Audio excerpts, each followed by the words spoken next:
जय माँ काली, भारत माता की जय। भारतवासियों, आज हमारे देश के महान वैज्ञानिक, महान साइंटिस्ट और इसरो के महारथी विक्रम साराभाई जी की जन्म जयंती है। इसके लिए सबसे पहले मैं उन्हें दिल की गहराइयों से नमन करता हूँ, उन्हें सैल्यूट करता हूँ। विक्रम साराभाई पद्म विभूषण तो उनके लिए कोई बड़ी चीज़ नहीं थी भारतवासियों। लेकिन मैं एक बात कहता हूँ आपको, कांग्रेस की राज में कितनी भी कांग्रेस की सरकारें आई, शुरू से गिन लो, उन्होंने हमारे कितने ही हमारे वैज्ञानिकों को मरवाया, जलील करवाया, उनका अपमान किए, उनको आगे बढ़ने से रोका। कि उनको क्यों रोका? कि हमारा एक देश आगे ना बढ़े किसी तरीके से। तो सोचिए, दूसरे देशों के रहमो करम पर टुकड़ों पे ये 2-2 टके की कांग्रेस कैसे बिकती थी। तो ये इसने इतना बुरा हाल करके रखा था कि बस फिर पूछिए मत। देखिए, ऊपर से ये जो मुल्ला एक 10 साल राष्ट्रपति रहा, उपराष्ट्रपति रहा, हामिद अंसारी, ईरान में उसने हमारे आईबी के जितने ऑफिसर थे मरवा दिए थे। ऐसे ऐसे जिहादी मानसिकता लिए हुए हमारे आज तक जो राज किया, जिन्होंने देश को चलाया, कितने भारतद्रोही थे ये। इसमें कांग्रेस को ये मत साफ सुथरा करिए, बिल्कुल नहीं। सबसे टॉप में कांग्रेस है, सबसे टॉप में। कभी देश को आगे बढ़ने नहीं दिया। ये कह रहे ना एम्स खोले, आईटी खोले, ये बनाया नेहरू ने, कुछ नहीं बनाया। मैं आज का आपको हकीकत बताता हूँ, कुछ नहीं बनाया। और आज ऐसे जो हमारे वैज्ञानिकों ने फिर भी इनकी सरकारों की परवाह ना करते हुए इतना ऊंचा लेके गए देश को, मैं उन सभी को, जो आईबी राह के ऑफिसर थे, उन सभी को नमन करता हूँ। खास करके विक्रम साराभाई की जन्म जयंती पे तो उनको दिल की गहराइयों से नमन करता हूँ। चलिए भारतवासियों, अब आज की दूसरी खबर पे आते हैं। देखिए, अब जो प्रियंका गांधी, अब माँ बेटे ने इसकी क्या ड्यूटी लगाई है पता है? मैं तो देख के ही हैरान हो गया। ये नाच रही है सड़कों पे।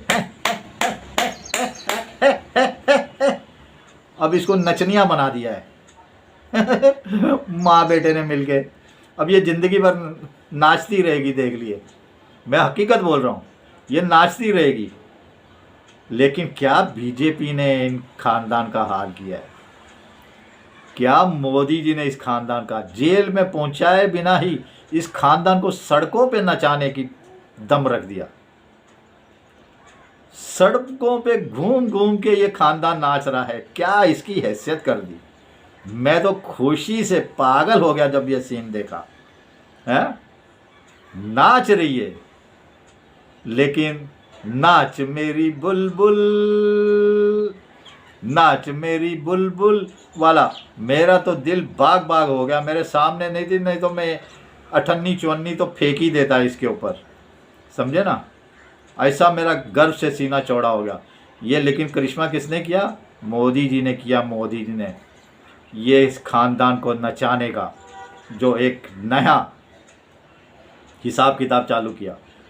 चलिए भारतवासियों, मैं तो देख के बहुत खुश हुआ। आप कैसे हो? अभी ये खुद भी लपेटे में आ गई है। जो केरला में चुनाव लड़ा था, अपने खसम के नाम पे इसकी 35 के 37.7 एकड़ जो ज़मीन थी वो बताया ही नहीं इसने। ये खानदानी चोर है, ये पैदाइशी चोर है।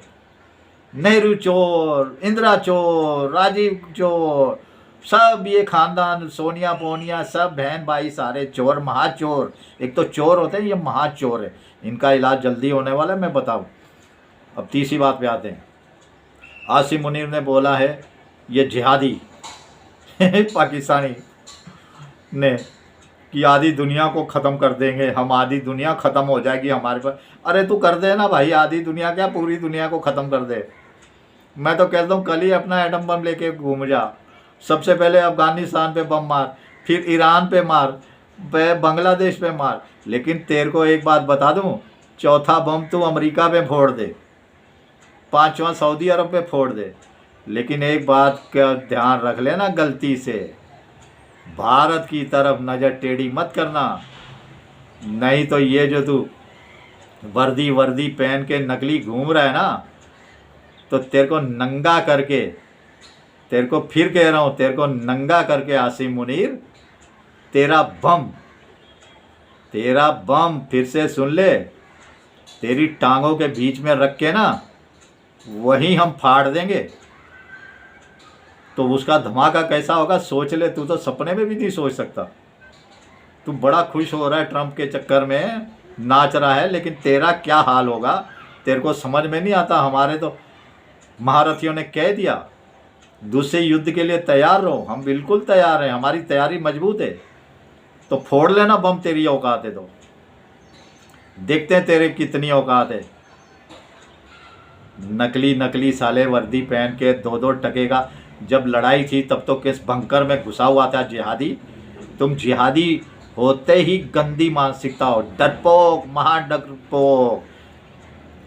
अब कौन सी खुड्ड में घुस जाते हो, कौन सी बिल में घुस जाते हो जब भारत के जवान गरजते हैं।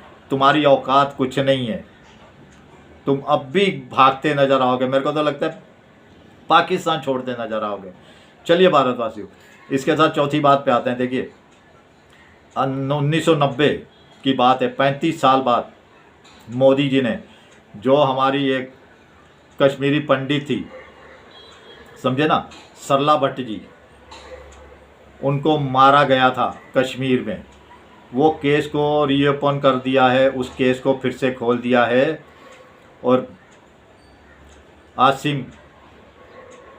यासीन मलिक जो है उसके आठ ठिकानों पे छापे मारी कर दी है इन्होंने, एसआई की पूरी टीम ने। आज 35 साल बाद ये सरला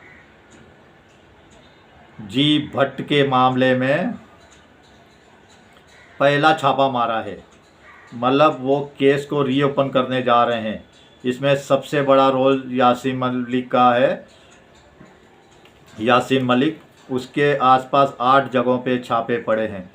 तो मेरे को तो इसके ऊपर कोई उम्मीद नहीं है, ये सिर्फ मोदी जी दिखावा है। पहले भी उन्होंने सिखों के मामले में किया, कुछ नहीं, वो डाल के 3 पात। ये मतलब किसी ना किसी तरीके से ना ध्यान डाइवर्ट करते हैं पब्लिक का, हाँ मैं कर रहा हूँ, हाँ मैं कर रहा हूँ, कुछ नहीं कर रहे। ये सब नौटंकी है मोदी जी की, मैं साफ कह रहा हूँ, ये सब नौटंकी है, कुछ नहीं है। जैसे सिखों का मामला दबा रह गया, किसी को कुछ सज़ा नहीं, वैसे ही ये नौटंकी दिखा रहे हैं कश्मीरी पंडितों के मैं साथ हूँ। और मैं आपको बता रहा हूँ कुछ भी नहीं होने वाला इसके मामले में, क्योंकि ये इच्छा ही नहीं है मोदी जी की कि उनको हम सज़ा दिलाएं। तो देखते हैं फिर भी आगे आगे क्या होता है। चलिए, जो है उम्मीद, और बाकी वो जो जसवंत वर्मा है उसके ऊपर संसद में हो गया है, उसके ऊपर अब लाया जाएगा संसद में, उसको हटाने का मोशन। देखे क्या क्या होता है। चलिए, भारत माता की जय, जय श्री राम, जय श्री हनुमान, वंदे मातरम, जय हिंद।